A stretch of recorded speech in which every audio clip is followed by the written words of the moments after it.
নানা আচার আয়োজনের মধ্য দিয়ে শেষ হচ্ছে বিজয়া দশমী। প্রতিমা বিসর্জনের মাধ্যমে মর্তে কন্যা রূপে আসা উমা ফিরে যাবেন কৈলাসে। আর আমরা আরও জানব বিসর্জনের খবর সহকর্মীদের কাছ থেকে। শুরুতেই যাচ্ছি চট্টগ্রামের পতেঙ্গায়, সহকর্মী আল আমিন শিকদার আছেন সেখানে। আল আমিন, বিসর্জনের সার্বিক ব্যবস্থাপনা কেমন দেখছেন আপনি? পুণ্যার্থীরা কি বলছেন জানাবেন।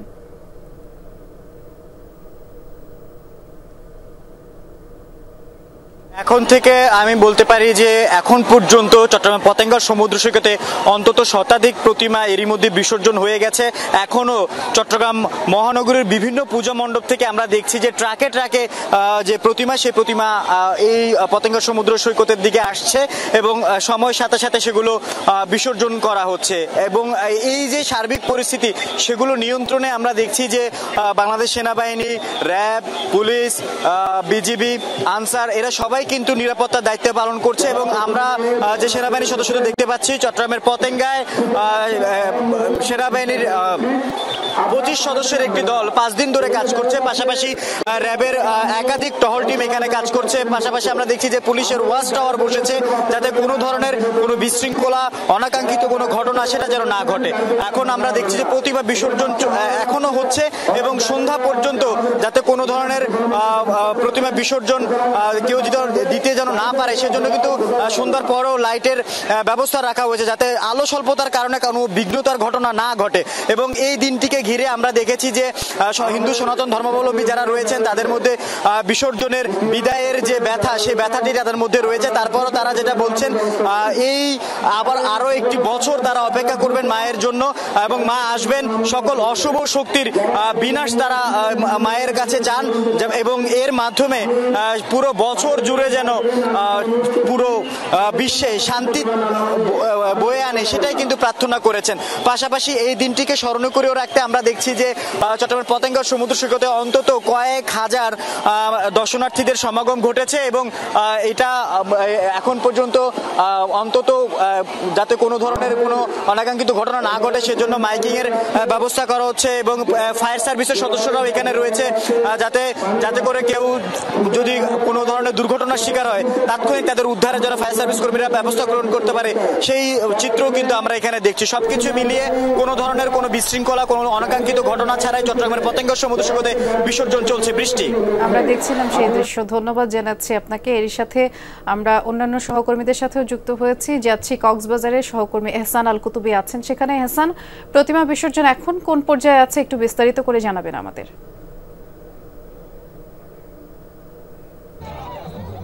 বিজয়া দশমীর আজকের যে প্রতিমা বিসর্জন, সেই বিসর্জন 5টা বাজতেই শুরু হয়। আমি আছি এই মুহূর্তে কক্সবাজার সমুদ্র সৈকতের লাবণী পয়েন্টে। আপনি নিশ্চয়ই দেখতে পাচ্ছেন এখানে প্রায় লক্ষাধিক পুণ্যার্থী তারা প্রতিমা বিসর্জনের জন্য এখানে উপস্থিত হয়েছেন। সকাল থেকেই নিশ্চিদ্র নিরাপত্তার মধ্য দিয়ে এই বিসর্জন অনুষ্ঠিত হচ্ছে। একেবারে র্যাব, পুলিশ, সেনাবাহিনীর পাশাপাশি এখানে বিভিন্ন আইনশৃঙ্খলা বাহিনীর যারা সদস্য রয়েছেন তারা কিন্তু বিভিন্নভাবে কাজ করছেন এবং প্রতিমা বিসর্জনের যে অনুষ্ঠান, সেটি যে আনুষ্ঠানিকতা, সেই আনুষ্ঠানিকতা শুরু হয় পূজা উদযাপন পরিষদের উদ্যোগে বিকেল 3টায়। এই যে আজকের এই যে অনুষ্ঠানের এখানে শুধু সনাতনী ধর্মের নয়, এখানে আমরা দেখছি হিন্দু ধর্মের পাশাপাশি বৌদ্ধ, খ্রিস্টান, মুসলিম সহ সর্বস্তরের মানুষের মহাসম্মেলন পরিণত হয়েছে। এখানে সবার যে সম্মিলন, সেই সম্মিলনে বিভিন্ন জনের যে বিভিন্ন মতামত আমরা জানতে চেয়েছি এবং তারা যেটি বলছেন আজকে এই অনুষ্ঠানে এসে তাদের যেটা দাবি সরকারের কাছে, সেটি হচ্ছে যে এভাবেই সম্প্রীতির একটি বাংলাদেশ আগামীতে গড়ে উঠবে, সেটি তারা বারবার দাবি তুলেছেন। এবং পাশাপাশি আজকে যারা আয়োজন করেছেন তারা সহ এখানে যেসব পুণ্যার্থী এসেছেন সবাই সরকারের প্রতি কৃতজ্ঞতা প্রকাশ করেছেন।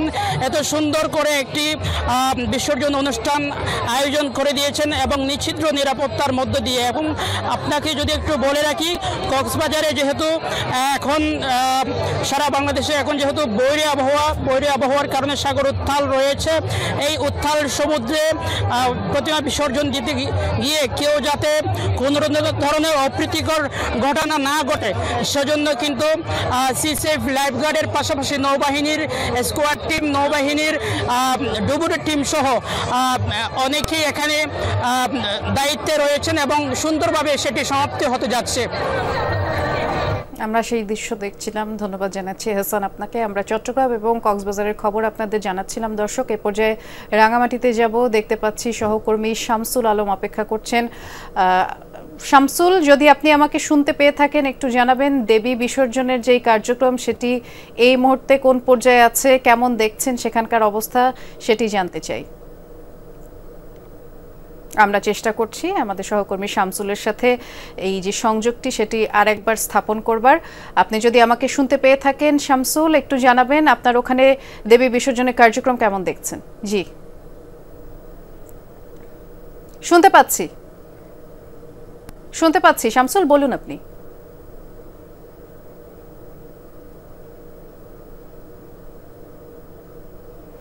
আমরা জানতে চাচ্ছিলাম দেবী বিসর্জন কার্যক্রম আপনার ওখানে শুরু হয়েছে কিনা, কেমন দেখছেন সার্বিক পরিস্থিতি, আমাদেরকে সেটি জানাবেন।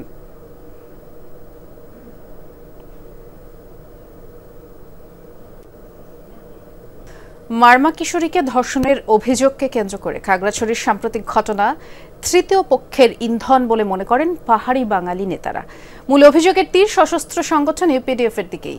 নেতারা বলছেন, সামনের জাতীয় নির্বাচন সহ নানা ইস্যুতে পাহাড়কে অশান্ত করার পরিকল্পনার অংশ এটি। তবে সব মোকাবেলা করে সম্প্রতি বজায় রাখতে চান, সকল সম্প্রদায়ের মানুষ সম্প্রীতি বজায় রাখতে চান। এদিকে স্বাভাবিক হয়ে এসেছে এই জেলার জনজীবন। বিভিন্ন ঘটনায় 3টি মামলা করেছে পুলিশ। খাগড়াছড়ির পরিস্থিতি জানাচ্ছেন সহকর্মী রিয়াজ রায়হান, সাথে ছিলেন আরেক সহকর্মী শাহরিয়ার ইউনুস, ছবি তুলেছেন আরেক সহকর্মী জিহাদ ইসলাম। সবুজ পাহাড়ে লালচে আগুন, যে আগুনে শুধু সম্পত্তি পড়ে নেই, পড়েছে পাহাড়ি বাঙালির সম্প্রীতির চাদর।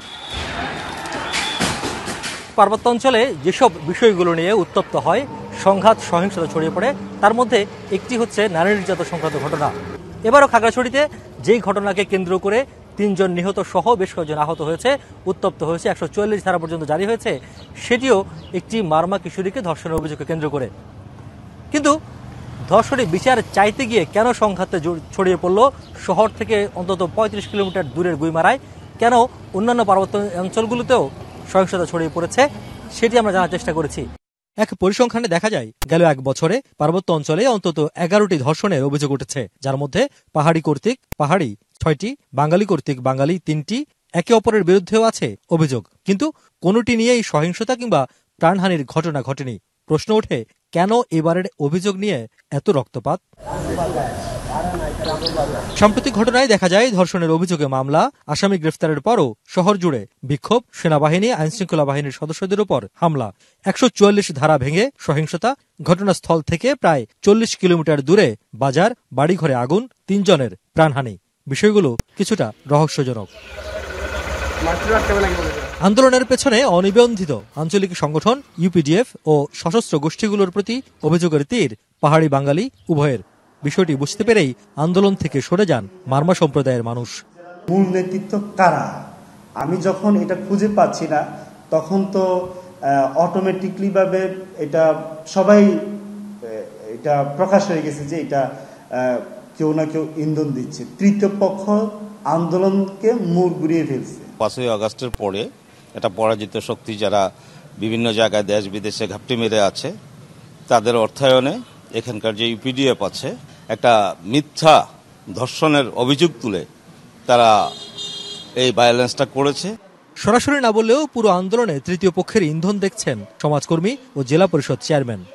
এইভাবে যদি আমরা পাহাড়ে মারামারি ধরাধরি করে থাকি, আসলে আমরা অশান্তিতে বাস করতেছি। অনেকেই বলে হচ্ছে এখানে আরো কিছু ইন্ধন যোগাচ্ছে, তো এটা তো আমি সরাসরি বলতে পারতেছি না। ইন্ধন যোগানোটা সবসময় এই ধরনের আমাদের এখানে কিছু ঘটনা ঘটলে পাহাড়ি বাঙালি দাঙ্গা ওঠে। আঞ্চলিক সংগঠনগুলোকে নিরস্ত্রীকরণ করা না হলে পাহাড়ে সম্প্রীতি ধরে রাখা কঠিন বলে মনে করেন উভয় সম্প্রদায়ের নেতারা। নতুন প্রজন্মকে চাইলেও রাতারাতি পরিবর্তন করা সম্ভব হবে না, কারণ 40 বছর ধরে এটাকে দেখে দেখে বড় হয়েছে।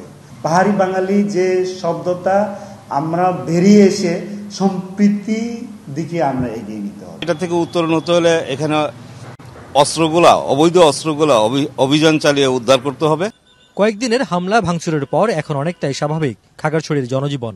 দোকানপাট খুলেছে পুরোদমে, পর্যটকরাও আসতে শুরু করেছেন খাগড়াছড়িতে। শুক্রবার নাগাদ 144 ধারা তুলে নেওয়ার চিন্তা ভাবনা চলছে বলে জানান প্রশাসনের কর্তারা। থানাগুলোতে আমাদের ওসি ভারপ্রাপ্ত কর্মকর্তা ওনারা সম্প্রীতি সমাবেশ, তারপরে সুরক্ষা কমিটি করছেন, সেখানে সকল পাহাড়ি বা বাঙালি তারা মিলেই তারা মিটিং করছে এবং তারা তাদের ভিতরে যে এই যে অবিশ্বাস বা ভয়ের একটা বিষয় কাজ করছে, আমরা চেষ্টা করছি কাউন্সিলিং করে যেন দ্রুত একটা আগের অবস্থায় ফিরে আসতে পারি। খাগড়াছড়ি সদর ও গুইমারার সংঘর্ষ, আগুন, নিহতের ঘটনায় 2 থানায় পুলিশ বাদী হয়ে 3টি পৃথক মামলা দায়ের করেছে। আসামির সংখ্যা অজ্ঞাত কয়েকশো। রিয়াজ রায়হান, যমুনা নিউজ, খাগড়াছড়ি।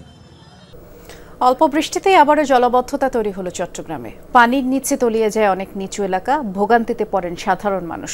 বিকাল 3টা পর্যন্ত চট্টগ্রামে 46.1 মিলিমিটার বৃষ্টিপাত রেকর্ড করেছে আবহাওয়া অধিদপ্তর। সমুদ্র বন্দরগুলোকে 3 নম্বর সতর্ক সংকেত দেখিয়ে যেতে বলা হয়েছে। এই চিত্র চট্টগ্রাম মহানগরীর কাতালগঞ্জ বৌদ্ধ মন্দির এলাকার। সকালে ঘণ্টা 2-1 বৃষ্টিতে তলিয়ে যায় হাঁটু পানির নিচে। শুধু কাতালগঞ্জ এলাকা নয়, ভারী বৃষ্টিতে জলাবদ্ধতা তৈরি হয় আগ্রাবাদ, জিসি, বাকলিয়া সহ নিচু এলাকায়। সড়ক ডুবে থাকায় ব্যাহত হয় যান চলাচল, পানি ঢুকে পড়ে বাসাবাড়ি, দোকানপাটে। ড্রেনেজ ব্যবস্থা যদি ভালো থাকতো তাহলে এই অবস্থা তো হইতো না। নালাটা পরিষ্কার করলো, আবার দিন শেষে জনগণে আবার অপরিষ্কার করে ফেলতেছে। ওই কারণেই পানি উঠলে আমরা প্রায় সময় মনে করেন গাড়ি বের করি না, কারণ পানিতে তো গাড়ি চালানো যায় না। অনেক অসুবিধা। এখন এই পানি দিয়ে হেঁটে আসি, এখন ফাঁসুল খেতেছে। একখানে বৃষ্টি হলে পুরোটাও ডুবে যায়। কত কষ্ট হইতেছে। এখন বৃষ্টি তো হয় নাই, সামান্য বৃষ্টি তো ডুবে যাচ্ছে। যদি বেশি বৃষ্টি হয় এখানে বন্যা সৃষ্টি হয়, নিচের একটা ডুবে যায়। তবে আগের মতো দীর্ঘ সময় পানি জমে না থেকে ঘণ্টা খানেকের মধ্যে নেমে যায়। জলাবদ্ধতা নিরসনে কয়েক বছর ধরে হাজার হাজার কোটি টাকার মেঘা প্রকল্পের পরও পুরোপুরি সুফল না পাওয়ায় ক্ষুব্ধ নগরবাসী। কেউ দোষ নিতে চাচ্ছে না, সবাই নিতে চায় সুনাম, দোষ কেউ নেই না। অপরিকল্পিত নগরায়ন, যেখানে সেখানে বিল্ডিং করা হচ্ছে। আমাদের যে ড্রেনেজ সিস্টেম খুব ভেরি পুয়ার। এর আগেও যারা সরকারে ছিল তারাও বলতো কাজ হচ্ছে, এখনো শুনতেছি কাজ হয়, কিন্তু কোনো তো আমরা কে দেখিনি। কোনো সুফলই নেই, বরঞ্চ দিনে দিনে দুর্ভোগ আরও বাড়তেছে। দায়ী কি অবশ্যই কর্তৃপক্ষ, এর তো অবশ্যই একটা কর্তৃপক্ষ আছে না। এখন তারা কবে কখন এটা নিরসন করবে। আবেদন জানাবো যে পরবর্তীতে যে কাজগুলো বা প্রকল্পগুলো হবে সেগুলো যেন সুপরিকল্পিতভাবে এবং এই বিষয়গুলো মাথায় রেখে করা হয়। সাগরে নিম্নচাপের প্রভাবে চট্টগ্রামে সকালে ভারী বৃষ্টি এবং দিনভর গুড়ি গুড়ি বৃষ্টি হয়। সমুদ্র বন্দরগুলোকে 3 নম্বর সতর্ক সংকেত দেখিয়ে যেতে বলা হয়েছে। ভাড়াটা কম, মানুষ তো বৃষ্টির কারণে বাইরে হতে পারে না। একদম ফাঁকা রোডঘাট, মানে মনে হয় যে ঈদের ছুটিতে সব বাড়িতে গেছে, এরকম মনে হচ্ছে। সিগন্যাল কথা তো আগে জানতাম না, এখন তো রাস্তায় দেখি বৃষ্টি পড়ছে। এই বৃষ্টিতে এখন বিজি গাড়ি পাওয়া যাচ্ছে না, হাঁটতে হচ্ছে। বাজে অবস্থা, কারণ যে পানি উঠছে এখানে এখন যেতেও পারতেছি না। শহীদুল সুমন, যমুনা নিউজ, চট্টগ্রাম। পর্যটকদের ঢল নেমেছে কক্সবাজার সমুদ্র সৈকত আর রাঙ্গামাটিতে। ছুটি শুরু হওয়ায় সরগরম দর্শনীয় সব স্থান, ছোট বড় সব হোটেল, মোটেল, কটেজ পরিপূর্ণ। প্রতিদিন দূর দূরান্ত থেকে অনেকেই আসছেন, কেউ যাচ্ছেন সৈকতে, কেউ পাহাড়, নদী, হ্রদের মিতালি উপভোগে। পর্যটকদের নিরাপত্তায় টহল বাড়ানো হয়েছে। কক্সবাজার সমুদ্র সৈকতের কলাতলি, লাবণী ও সুগন্ধা, এই 3 পয়েন্টেই পর্যটক সমাগমে মুখর। পরিবার, পরিজন, বন্ধু বান্ধব নিয়ে আনন্দে মেতেছেন দূর দূরান্ত থেকে আসা ভ্রমণ প্রিয় মানুষ। ইনানি, হিমছড়িও ছুটছেন অনেকে। সব মিলে আমাদের কাছে মনে হয়েছে বৃষ্টির ওয়েদারটা আমাদের জন্য বেস্ট। আমরা পরিবার পরিজন নিয়ে ঘুরতে আসছি। সমুদ্র সৈকত অবভিয়াসলি, দেন সি ফুড, এগুলো অনেক ভালো লাগে। বিপজ্জনক এলাকাগুলোতে লাল পতাকা দিয়ে রেখেছে এবং সেই জায়গায় পর্যটকদের নামতে নিষেধ করছে।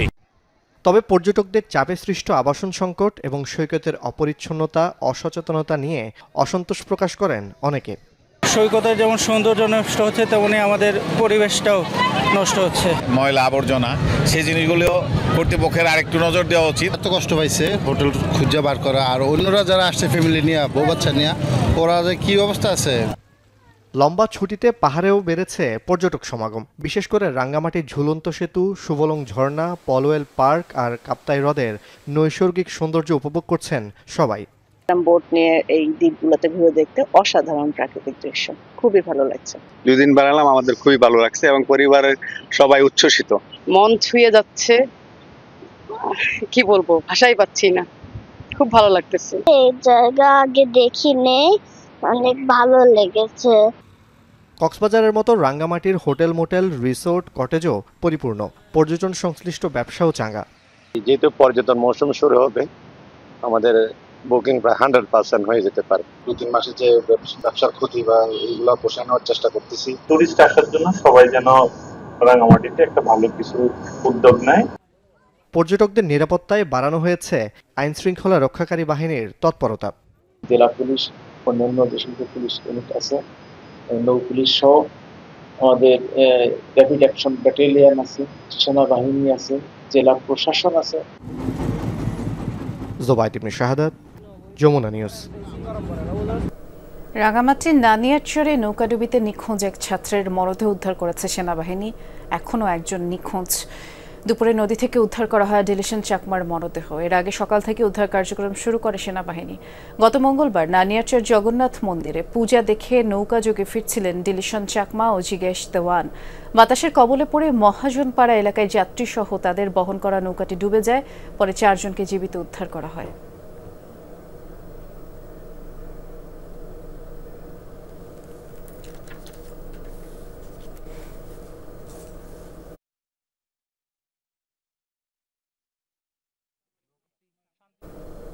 এই ছিল আজকের চট্টগ্রামের আয়োজনে। সাথে থাকার জন্য ধন্যবাদ সবাইকে।